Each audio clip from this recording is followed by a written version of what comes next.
ये ज़मीं भी हुई वीरानी, लो ये ज़मीं भी हुई वीरानी। अभी तक जल, वायु, ध्वनि और मृदा ही कर रहे थे प्रदूषण से हाहाकार। अभी तक बस यही झेल रहे थे मनुष्य की लापरवाही की मार। अरे हाँ भाई हाँ, अब तो हद ही हो गई जब इन मनुष्यों की गंदी नजर आर्द्र भूमि पर पड़ गई। आर्द्र भूमि, आर्द्र भूमि, आर्द्र भूमि। अरे भाई, ये आर्द्र भूमि क्या है? मतलब क्या है इसका? अरे तुम आर्द्र भूमि नहीं जानते, इसकी कीमत नहीं पहचानते। नहीं, नहीं, नहीं। आओ सुनाए वेटलैंड की ये कहानी, सालों भर रहता था जिसमें पानी। आओ सुनाए वेटलैंड की ये कहानी, सालों भर रहता था जिसमें पानी। आर्द्र भूमि एक ऐसा क्षेत्र है जहाँ जल अपने आसपास के पर्यावरण संबंधित पौधों और पशु जीवन को नियंत्रित करने वाला प्राथमिक कारक होता है। आर्द्र भूमि एक ऐसी भूमि है जिसकी जल की गहराई 6 मीटर से अधिक नहीं होती, जहां वर्ष भर या वर्ष के कुछ महीने यानी लगभग 8 महीने पानी भरा हुआ हो। दुनिया के लगभग 3 अरब लोग खाद्य सामग्री और आजीविका के लिए इस पर निर्भर है। लेकिन हम इसी वेटलैंड का लगातार अपने स्वार्थ के लिए दुरुपयोग करते जा रहे हैं। ऐसा क्यों? बस यही सवाल हम आप सभी के जहन में डालने आए हैं।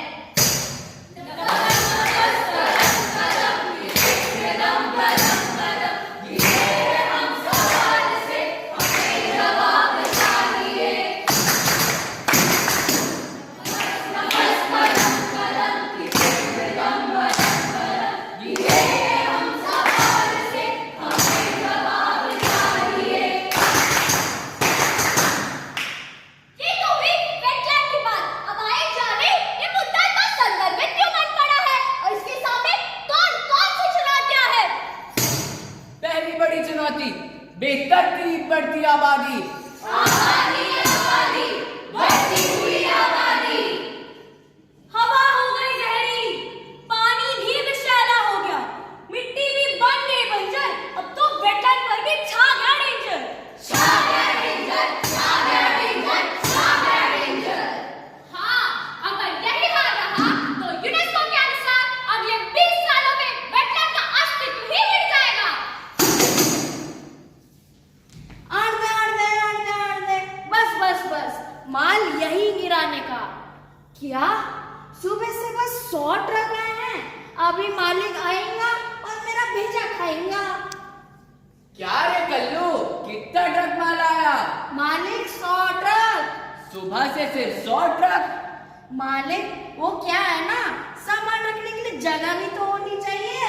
अरे कल्लू, तेरी खोपड़ी का ऊपर वाला माला खाली है क्या? ये जो खाली पीली दलदल जमीन पड़ेली है ना, इसे पाटने का और मस्त बिल्डिंग बनाने का। लेकिन मालिक उधर पंछियां भी तो आती है अपनी प्यास बुझाने। देख छोटे, दिमाग का दही ना कर, अपना सीधा फंडा है बिल्डिंग बनाने का, रोकड़ा वसूलने का और कल्टी मारने का। समझ गया मालिक। क्या समझा? बिल्डिंग बनाने का, रोकड़ा वसूलने का और कल्टी मारने का।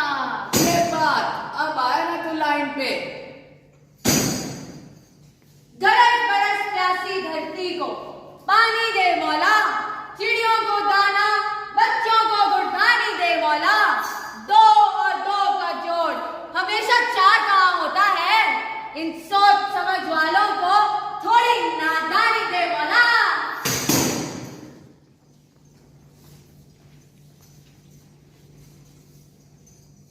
अरे ये क्या हुआ? यहाँ तो साफ पानी ही नहीं है। अरे पिछली बार जब हम आए थे यह मंजर तो नहीं था। अब क्या करें, इंसान की नजर जो लग गई है। अब हम क्या करें, किधर जाएं? चलो बेचारे पंछी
नागरिकों का महत्व दायित्व है कि वह इस प्राकृतिक पर्यावरण की सुरक्षा करे और अनुच्छेद 48 के अनुसार सरकार को भी उसका पुख्ता प्रबंध करना चाहिए।